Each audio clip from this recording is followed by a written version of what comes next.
하나님의 은혜와 평강이 오늘 또 오예배 드리는 주의 성도들 위에, 가정 위에, 자녀들의 앞날 위에, 또 집에서 이렇게 온라인 예배 드리는 성도들 위에 임하기를 예수 이름으로 축원을 드립니다.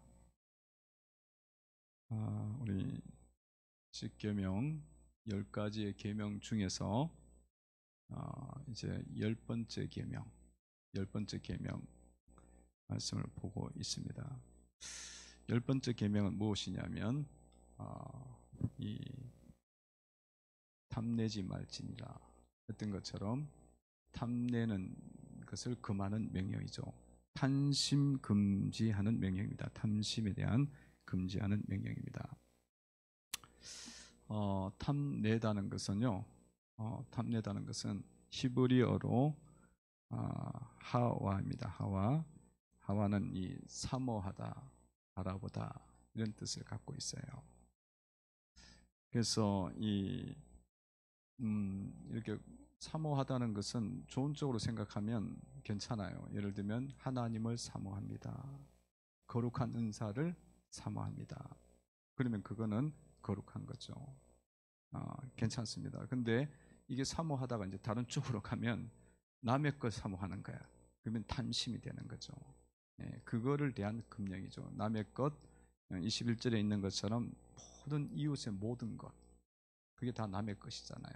그거를 금지하는 명령입니다. 우리가 21절을 이제 다시 한번 보시면 대상이 쭉 나와요. 탐심에 대한 금지 명령 읽어봅니다. 시작. 내 이웃의 아내를 탐내지 말지니라. 내 이웃의 집이나 그의 밭이나 그의 남종이나 그의 여종이나 그의 소나 그의 낙이나 내 이웃의 모든 소유를 탐내지 말지니라. 아멘.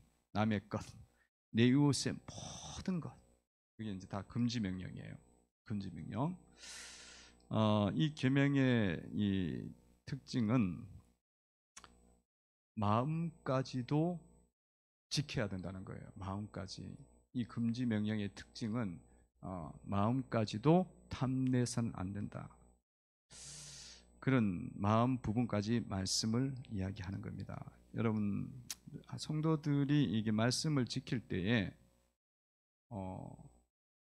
겉으로는 지킬 수 있어요. 근데 마음으로는 안 지킬 수 있거든요. 그러면 안 돼. 그래서 우리가 말씀을 지킬 때 내가 행동으로도 지키지만 동시에 내 마음도 그렇게 거룩한 가운데 지켜져야 된다는 겁니다.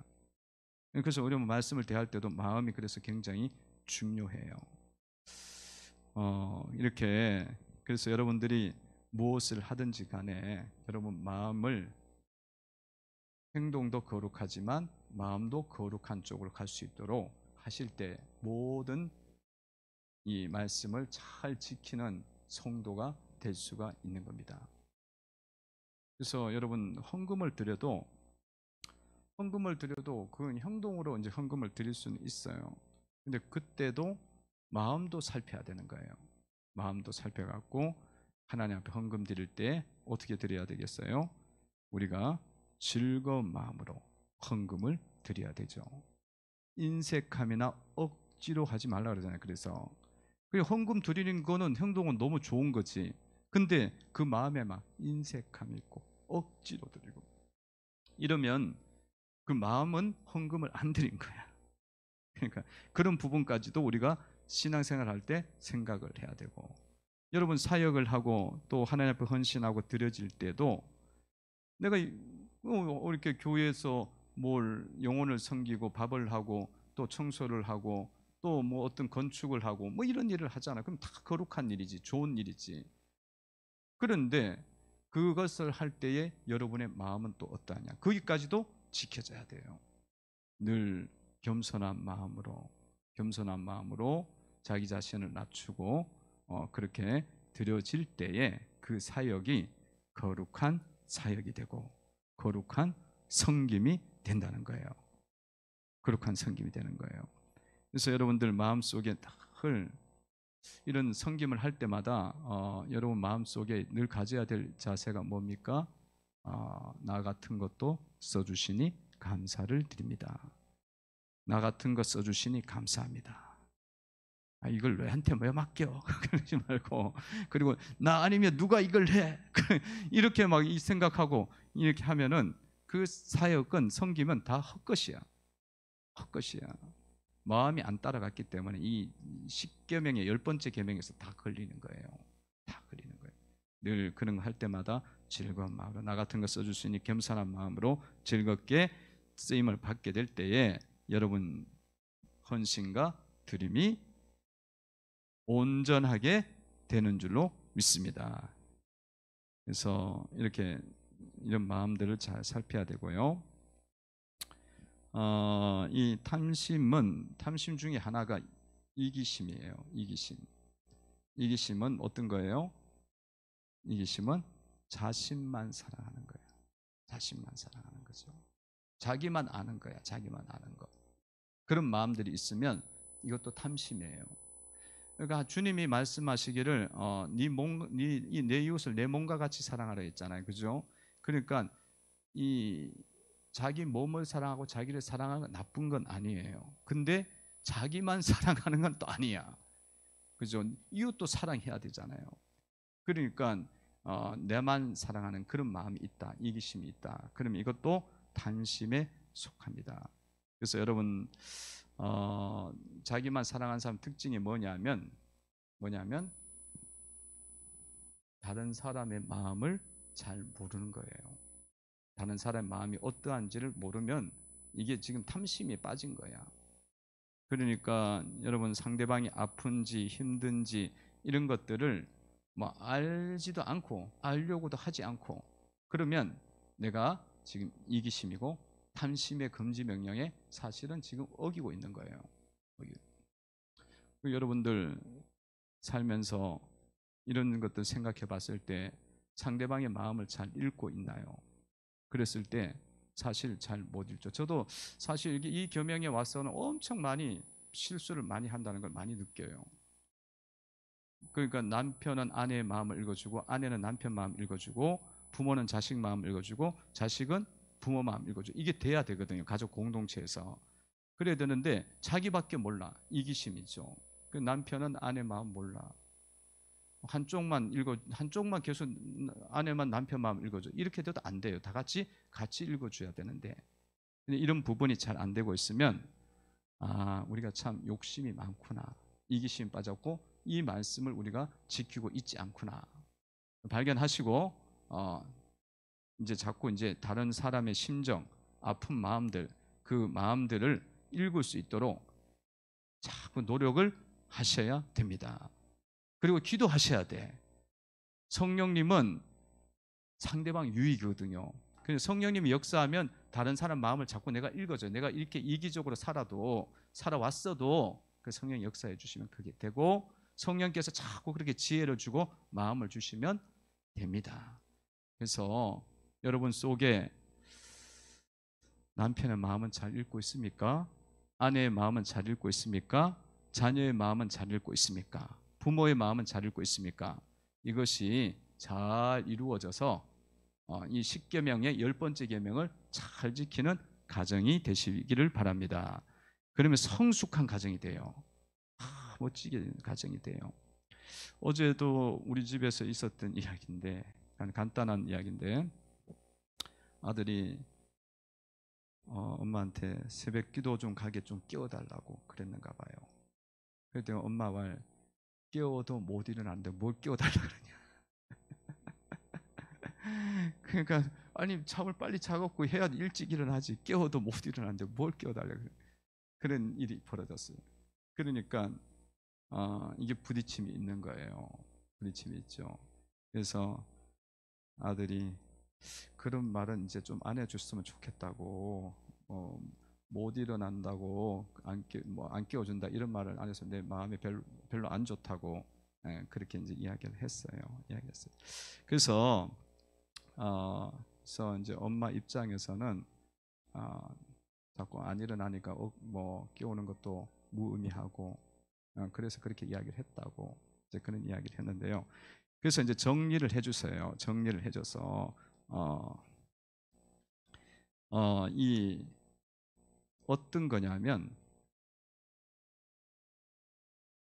그러니까 아들 입장에서는 엄마가 봤을 때 아들이 못 일어나잖아요. 깨우면 못 일어나면 얼마나 피곤하고 힘들었으면 네가 못 일어나겠는가. 이 안타까운 마음, 그 마음을 가져야겠구나. 그런 생각을 내가 해야겠다. 그렇게 해줬고 아들은 또 어떤 생각을 했냐면 엄마가 그렇게 깨우는데도 내가 못 일어나니까 엄마가 얼마나 마음이 아파서 그런 이야기를 했겠냐고. 그렇게 받아들이면 된다. 그렇게 이제 정리가 됐대요. 정리가 됐어요. 그러면 사실은 그 이야기가 다 똑같은 이야기예요. 똑같은 마음이거든. 그래서 잘 서로 받아들이게 됐어요. 그러니까 성도 여러분들이 이런 일이 일어날 때 내 중심으로 생각하면 다 섭섭해 말이 섭섭한데 상대방 중심으로 하면 그 의미와 동기가 나를 위한 것일 수도 있거든요. 그래서 편해질 수가 있는 겁니다. 그래서 십계명을 지킬 때는 이 10번째 계명은 사실은 이런 부분이 많아요. 이런 부분들을 잘 읽으시면 여러분들이 이 십계명을 삶 속에서 많이 지킬 수 있고 어기는 것을 벗어날 수가 있어. 그런 성숙한 성도가 되셔야 되는 줄로 믿습니다. 어, 이런 경우가 있었어요. 어떤 성도가 다른 교회에 있었던 이야기인데요. 어떤 성도가 다른 교회에서 자기네 그 어떤 목사님 목회하는 교회를 옮겨왔어요. 옮겨왔는데 그 옮겨온 이유가 왜 왔냐, 이제 뭐 어떻게 오셨냐, 이제 그런 부분도 있었겠죠. 물어보니까 다름이 아니라 그 교회 교인한테 인테리어를 맡겼다는 거야. 인테리어 업자가 있어갖고 맡겼는데 자기 생각에는 그냥 100만 원 정도면 인테리어가 될 건데 150만 원을 달라 그러더라는 거예요. 계약이 어떻게 되는지 모르겠는데 그래갖고 150만 원을 주고 났는데 자기 보기에는 100만 원짜리밖에 안 되는 거예요. 마음에. 그래갖고 너무 화가 난 거예요. 성도가 돼갖고 같은 교인이 돼갖고 깎아주진 못할 망정 이렇게 많이 받냐. 그래갖고 그게 시험이 돼갖고 그 교회로 옮겨온 거예요. 옮겨왔어. 시험이 들만 하나요? 여러분 봤을 때 뭐 1,000만 원짜리 같은데 1,500만 받았다. 혹은 100만 원짜리 하여튼 뭐 그 억수를 떠나서 그렇게 됐을 때 그런 부분 때문에 왔다는 거야. 그러냐고. 그러는데 이제 그것 때문에 이제 상담이 된 게 아니고 문제가 있는 게 아니고 그런 게 있어도 사실은 숨겨버리거든요. 뭐가 문제가 있었냐면 그 옮겨온 성도의 아들이 학교에서 애들한테 자꾸 돈을 요구하는 거예요. 근데 이게 이제 학폭이 된 거예요. 학폭 연루돼 갖고 자꾸 애들한테 돌아다니면서 500원만 줘, 1,000원만 줘. 그럼 애들이 500원, 1,000원씩 계속 준 거예요. 그런데 그 자식 입장에서는 그냥 애들한테 그냥 돈 빌렸다는 거야. 그냥 뭐 했다는 거야. 근데 그걸 받는 입장에서는 다들 이건 학폭이다. 억지로 돈 빌려간 거예요. 그래서 이게 고발이 된 거예요. 그래서 이 애가 그 학교를 더 이상 다닐 수가 없는 상황이 된 거야. 더 이상. 그래서 어떻게 해야 되냐고. 학교를 옮겨야 되냐. 이 아들을 옮겨야 되느냐. 아니면 어떻게 이 문제를 해결해야 되냐고. 그렇게 물어본 거예요. 그렇죠? 여러분, 이거는 어떻게 해결해야 될 것 같습니까? 인간적인 방법은 옮기면 될 것 같아. 그곳에가 잘 생활하면 될 것 같죠. 근데 사실은 이게 그런 데서 시작된 게 아니에요. 이 문제의 근원은 어디서 있냐면 부모에게서 시작된 거예요. 부모가 100, 100만 원짜리 인테리어를 한 것 같은데 자꾸 150만 원 받았다고 그렇게 자꾸 뒤집어 씌우잖아요. 그러니까 그 사람을 뭘 하는 거예요? 누명을 씌우는 거지. 여러분 같은 교인들끼리 인테리어를 할 때 그렇게 많이 막 받진 않아요. 정가는 받아도. 그죠? 누명을 씌울 필요는 뭐 같이 신앙생활을 하는데 그렇게까지 많이 막 바가지를 씌우진 않잖아요. 근데 바가지 씌운 것처럼 이야기하고. 그죠? 그리고 여러분 인테리어라는 게 재질을 뭘로 쓰느냐에 따라서 값은 완전히 차이가 나요. 완전히 차이가 나요. 그러면은 그냥 150만 원짜리 했는가 보다 이렇게 받아들여야 되거든. 혹은 뭐 내가 모르는 부분이 있겠지. 이래야 되는데 그 사람이 내 거 도둑질 해갔다 이렇게 누명 씌우고 그 교회를 나왔으니까 얼마나 누명도 씌웠지. 그 사람 때문에 자기가 나왔다고 사람들에게 또 말을 했지. 그러면 얼마나 그 사람 죄책감이 많이 들겠어. 그러니까 엄청난 사실은 폭력을 행한 거예요. 폭력을 행한 거예요. 그러니까 여러분, 부모가 그런 마음을 가지고 있으니까 자녀도 똑같은 거야. 다른 사람들한테 자꾸 그거를 도둑질하는 거야. 도둑질하면서 도둑질했다고 생각을 안 하는 거지. 안 하는 거예요.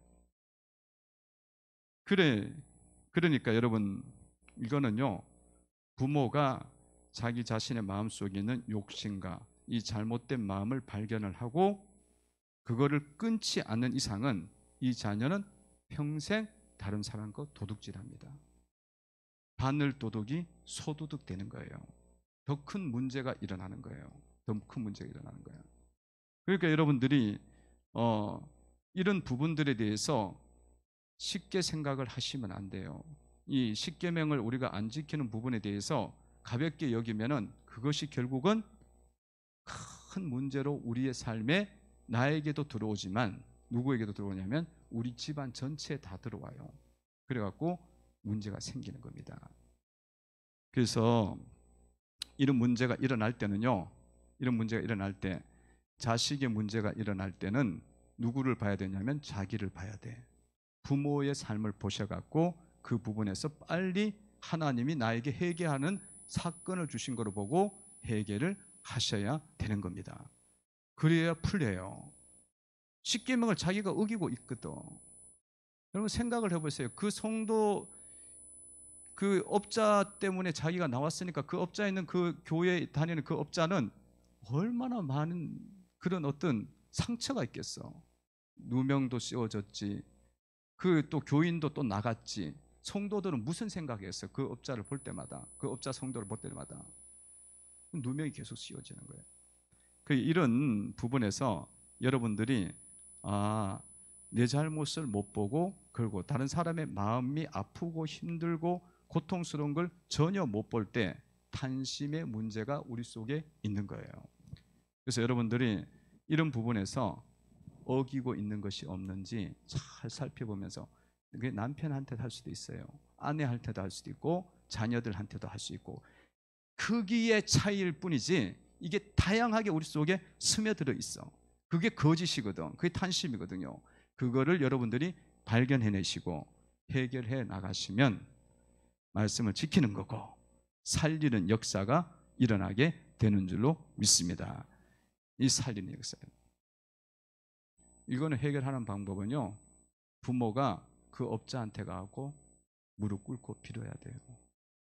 내가 이렇게 도둑질했다고, 누명 씌웠다고, 강도로 누명 씌웠다고.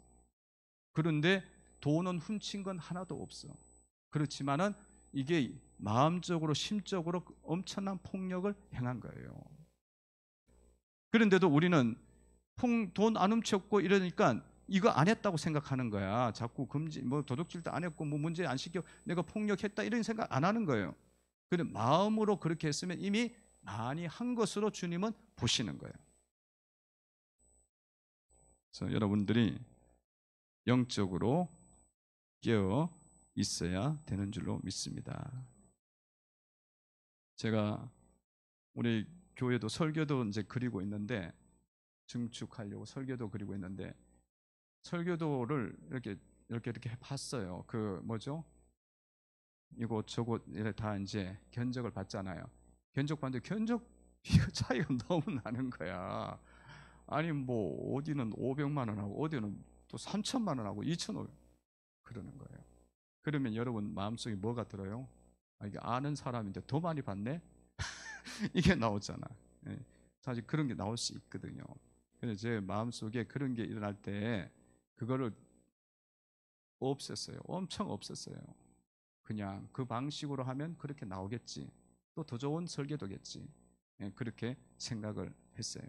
왜냐하면 이것 때문에, 십계명 때문에, 10번째 계명 때문에 우리의 마음조차도 다른 사람을 알지도 못하고 누명을 자꾸 씌우는 거잖아. 그죠? 안 하면 되는 거 아니야, 그냥. 안 하면 되지. 뭘 더 이상 이야기할 게 뭐 있어요. 잘 지키셔야 돼. 그래서 마음을 잘 지키셔야 돼요. 그래서 야고보 1장 15절에 보면 욕심의 문제, 탐심의 문제가 뭐가 되는지를 말씀해 주고 있어요. 야고보 1장 15절 유명한 말씀이죠. 읽어봅니다. 시작. 욕심이 잉태한즉 죄를 낳고 죄가 장성한즉 사망을 낳느니라. 아멘. 그러니까 이 욕심, 탐심이 자꾸 만들어지면 죄 짓고요. 자꾸 커져. 그리고 결국은 내 삶에 뭐가 온다고? 사망이 옵니다. 사망이 와요. 아까 그 이야기 했잖아요. 교회 옮겨온 성도. 그 성도 보면은 사망의 사건이잖아요. 아들이 학교 폭력에 연루가 되는 사망의 사건이 와요. 그게 오게 돼 있어요. 오게 돼 있어. 그러니까 여러분 그냥 내 마음 내 마음대로 사는데 뭐 어때? 이게 아니라 이거를 안 지키면은 사망이 오고 주님 말씀을 여러분들이 잘 지키고 나가면은 생명이 옵니다. 생명이 오고 은혜가 와. 그래서 여러분 사역할 때도 감사하고 헌금 드릴 때도 감사하고 이렇게 즐겁게 드릴 때는 축복이 오는 거예요. 축복이 오고 안 지키면 사망이 옵니다. 그래서 16절을 다시 한번 보세요. 읽어봅니다. 16절 읽어봅니다. 시작.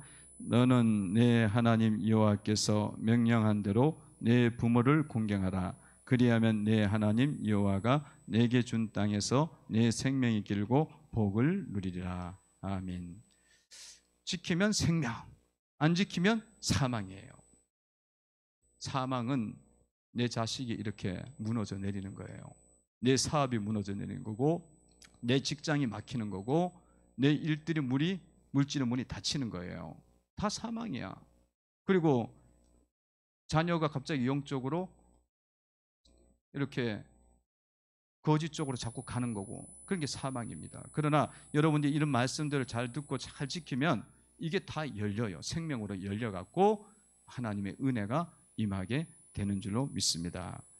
욕심은 굉장히 무서운 거고 탐심, 마음의 문제가 큰 거다. 이걸 아시고 근데 이 욕심이 마음대로 통제가 안 돼. 사실은 내 마음이 내 마음대로 안 돼. 문제는 욕심이 일어나면 이거 걷잡을 수가 없는 거야. 걷잡을 수 없는 거예요. 그러니까 여러분 이 마음 속에 있죠. 잘못된 마음을 품잖아요. 그러면 그 마음을 내가 그거를 그대로 이루어야 돼. 아니 누명 씌우면 끝까지 누명 씌워갖고 한 놈 죽여야 돼. 그게 생각나요. 여러분 아합 왕이 나봇의 포도원을 빼앗잖아요. 지는 왕이었고 엄청난 땅도 많고 많은데도 불구하고 나봇 포도원 보니까 너무 예루살렘 근처에 있었고 멋져. 포도도 있고 채소도 있고 가까이 있으니까 찾아가고 먹을 수도 있고.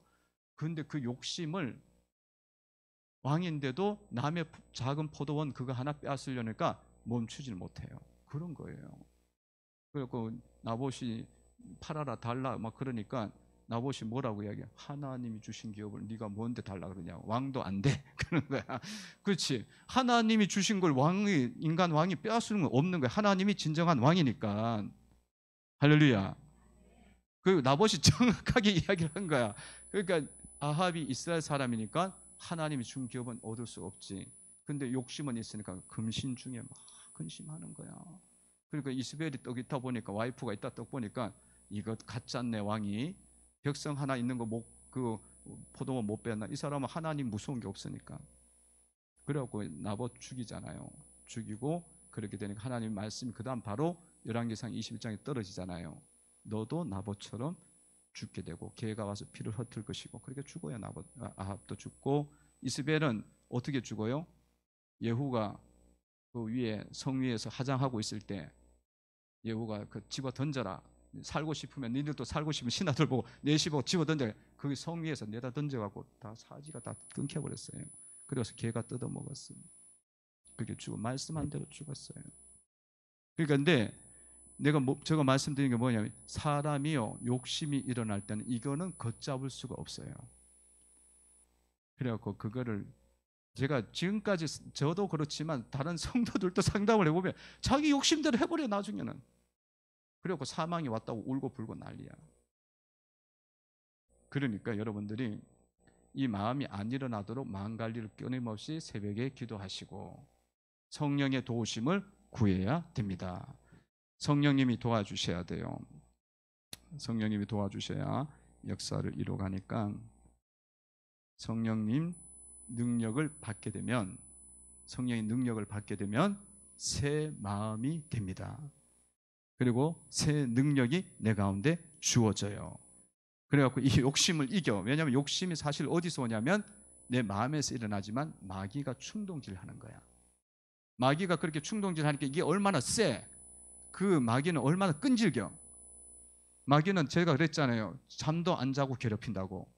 우리는 육신이 있어갖고 잠을 자야 돼. 근데 마귀는 잠도 안 자고 맨날 와서 충동질을 해요. 밤새도록. 그래도 우리가 견딜 수 있는 것은 하나님께서 성령으로 우리를 보호하시기 때문에 살아가는 거예요. 근데 이제 우리가 기도를 해야만 이 능력을 더 많이 받는 거예요. 오직 성령이 너희에게 임하시면 너희가 권능을 받는다 그랬잖아요. 예루살렘에서 기도할 때에 오순절 성령의 능력이 임하니까 어떻게 돼요? 베드로와 요한과 이 야고보와 여러 사도들이 새 사람이 돼버리잖아요. 그처럼 성령의 능력을 힘입어야 된다는 겁니다. 성령의 능력을 힘입으면 새 마음을 가질 수가 있어요. 그래서 이런 주님 앞에서 늘 깨어서 매일매일 이렇게 기도하시다 보면 내 욕심을 빨리 알아요. 아, 이게 내 욕심 부리고 욕심이 사망이지. 이제 아니까 이게 빨리 내려놔. 근데 기도를 안 하고 말씀도 안 읽고 있으면은 그게 살길처럼 보인다니까. 그게 생명처럼 보여. 그래갖고 그걸 붙잡아. 그리고는 나중에 사망이 또 왔네? 그런다고요. 기도하셔야 되는 이유가 거기 있어요. 말씀을 계속 읽어야 되는 이유가. 자, 그래서 여러분들이 10계명 잘 지키시기 바라고요. 10계명, 10번째 계명 잘 지키셔서 생명을 낳는 삶이 되기를 주의 이름으로 축원을 드립니다. 기도드리겠습니다. 하나님 감사합니다.